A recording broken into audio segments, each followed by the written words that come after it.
we left the old John Smith place and started across the divide. It divided Lufty River and Couch's Creek up a mountain this way, about 7 or 8 miles to the top. Only a trail, Indian trail, what we had. And I never was scared much of nothing. Didn't seem like now the way I went. I wasn't scared or something. And Joe was with me, and Joe never would do nothing I wanted him to. Now we'll come to that one. Then I got in it. Joe never would do nothing. I remember back. I wondered.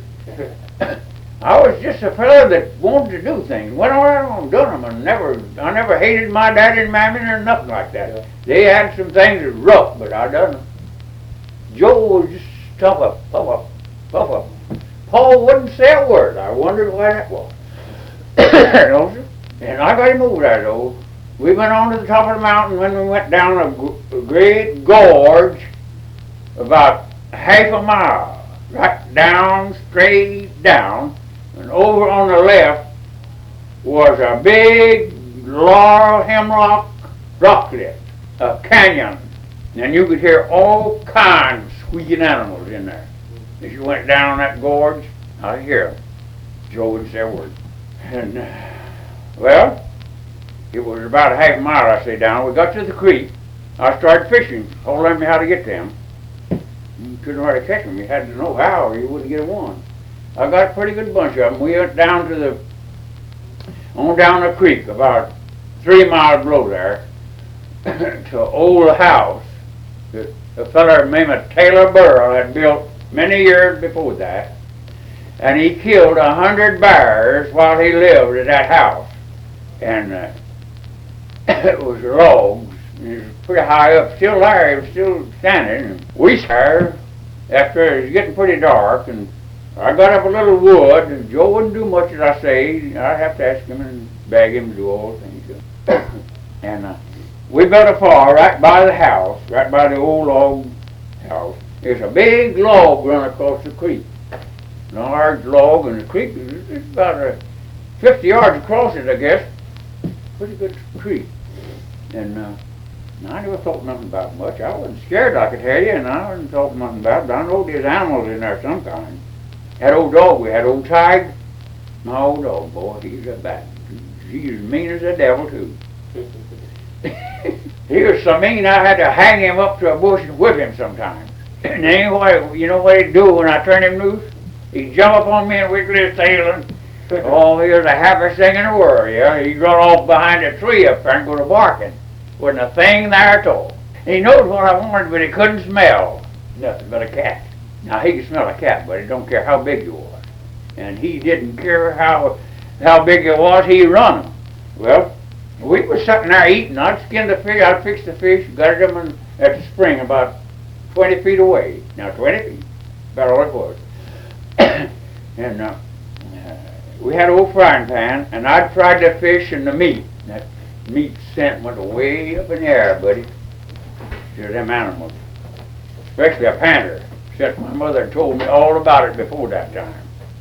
I know what a panther would be like at that time. And I never have heard another one. That must have been one that night. Most vicious animal that ever went in the mountains. There's one in there yet in the Smoky Mountains, they say. They think. It must have been an ancestor, the one that like to got me that night. So, we'd got an eating and boiled some chestnuts and started eating them, and that thing hard. Boy, whoo! That's the first time I really was ever scared. The hair began to raise up on my neck. He swallowed 3 times. It took a little while. He didn't hurry right on with it.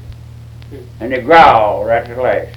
And I remembered my mother, what she said then. Said he squealed 3 times harder than a woman can scream. And he did. I never heard one that could holler that loud. It started off low and it got louder, real to the point, and then he growled. When the last of them, the third one, he growled big. He was just like a bear or something back in there. Well, it's close enough that I could hear him growl. That must have been pretty close, wasn't it? I guess about 50 yards maybe. And I hauled off with that old shotgun and let it go right direction they hollered. Well, that dog was laying there with his head on his feet.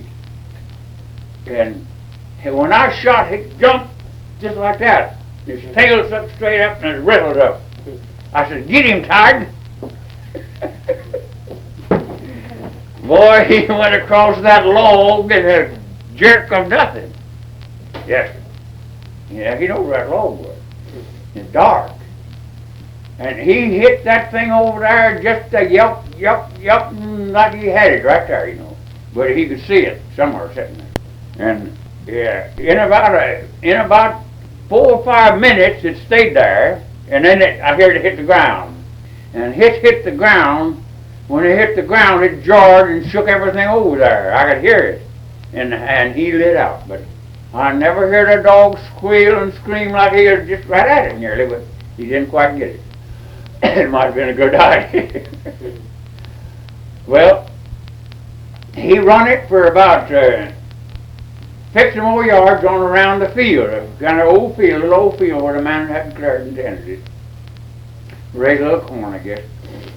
And he treated again. It jumped up another tree. He couldn't take it. My mother always told me that they wouldn't fight a feist. They wouldn't jump on a feist dog, but they'd get a big one. I wondered if that night, I began to believe what it was when he growled and he hollered and growled as a panther. And I wondered if he was going to get my dog. Boy, he went right on after that thing, and they bound him in 2 of them. Now, because about 100 yards up on the hill, he had one tree, at this same minute now. He had it up a tree somewhere. And they were, it was in the fall, you understand, and the weeds was high and brittle. And there's something walked from that spring through down weeds 20 feet away from me. I could hear him pushing the weeds down. And he was up there barking. I know it wasn't him. What was another one, wasn't it? They 2 usually go together.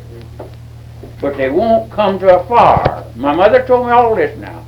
So I began to realize that I didn't get scared too bad then, when I know it must have been a panther, and he wouldn't come to the fire. I chunked up the fire then. Well, whatever he thought about the fire, I do not know, but he wouldn't. She told me he wouldn't come to the fire. No matter what happened, he wouldn't jump on the fire, so if you stayed to the fire, you were safe. Well, that kind of cooled down then. While the big ruckus was going on, Joe was trying to climb the wall, get up the stairs. I had to get rough. I said, "Boy, you stay down here. If you start up there, I'm going to shoot you off that wall." I remember the words. I didn't mean to do it, but I had to do something to scare him. Yeah, he got scared or something. Yeah, in other words, he was asleep. He wouldn't. He just lay down and sleep anywhere. That time he kind of wanted to go up the wall. Wall. Yeah. You can hold your hand and climb on up. Yeah. Yeah, it was outside of it. Yeah, old log house. Well, that was on Collins's Creek where this happened. And so Joe come down. I said, "Now you sleep 5 minutes there." And I had an old watch. I said, "I'll time you." And they cooled down. The thing had gone on by, and there wasn't more racket on. The dog was still barking. I said, "You sleep 5 minutes now, and then I'm going to lay down and try to sleep 5 minutes." He lay down. I never did get him up. I never got to sleep none. Yeah, he went to sleep right there. He sat there the daylight. And the dog come on in. I don't know what went with the animals. He quit barking directly. I wondered plenty of time what went with them darn animals. I think I know where they went. They went right back to that den where they come out of, right up in that thicket where we come by. They had a hole up there. So nobody never been able to get in there. They started in there, but it's so rough Paul never could get in there. I asked him about it. No, he said, "I went down there once and I seen a lot of bones and I got scared and left." Well, there'd been some sheep drug off the top of the mountain, off of the ball there, the old Collins Creek ball. And Paul said he saw where the sheep had been drugged by something. The wool was left on the bushes. he didn't go down there to sleep. And it could be panthers that stopped in there for a while. They don't stop very long nowhere. So we went on home. I told my mother. She said, yeah, you just like you got it that time. If that had been for your pa, he'd have been gone. You suck the blood out of you. Cut your throat and suck the blood, that's all they do. They don't eat you. They don't eat the animals they kill. They suck the blood out of it. Well, she grew up in the mountains where these stories, these women that had contact with these panthers out in the mountains when they were having to go from one house to another. She told a story. It took a good long time. She told a story about a woman. She was about a mile. She visited a place, and she was coming back, and she heard something hit the ground behind her before she got to her destination. She looked back, and big eyes. He leaped one time, come up pretty close to her. She didn't touch her, and she remembered what to do, or they'd done been told. She began to undress, pulled off her clothes, took one down. While he tore that up, she flew on down the road. And she seen him coming again, she had to do the same thing. When she got into her home, she was naked. That's the way they do you. So there wasn't never many of them nowhere, long way back, but there was some. He was laying up on a limb, waiting for her to come back. He knew where she was at, no doubt. And he just sailed off that limb. The smell is what done it. Now, not long ago, last year, or year before that, this panther was seen in the Catalooch country by a man, a fishing. Well, he reported it. He said the awfulest looking thing he ever saw. It was a chasing a deer. And he reported it, and they put guards in there. There was 3 of them somewhere to watch for it. And they heard a racket, and they looked, and they saw a deer coming, just hightailing it. And in a little bit, something looked awful. A woolly head, and long, and when it jumped in 100 years, they said, since any of it had ever been told that there was a panther in that mountain. But before that, they was seen. Now, it'd been that many years, I never reported mine. But I didn't see it. I couldn't swear it was a panther. But I believe it was, don't you? Don't you think it was, Roy? Panther's red. Not red, brown. Well, you know a mountain lion can't climb a tree. No, they can't climb a tree. But a panther can climb anything. He just crawls that long and sharp and jump. And I figured this all out. A wildcat wouldn't do all that. Holler like that big. It couldn't have done that. A bobcat wouldn't have done all that, I know. And it wouldn't mash them weeds down, and it wouldn't made a racket going through them weeds.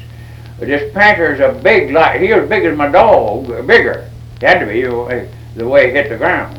And I figured it all up, but it couldn't have been nothing else but a panther that I had come in contact with.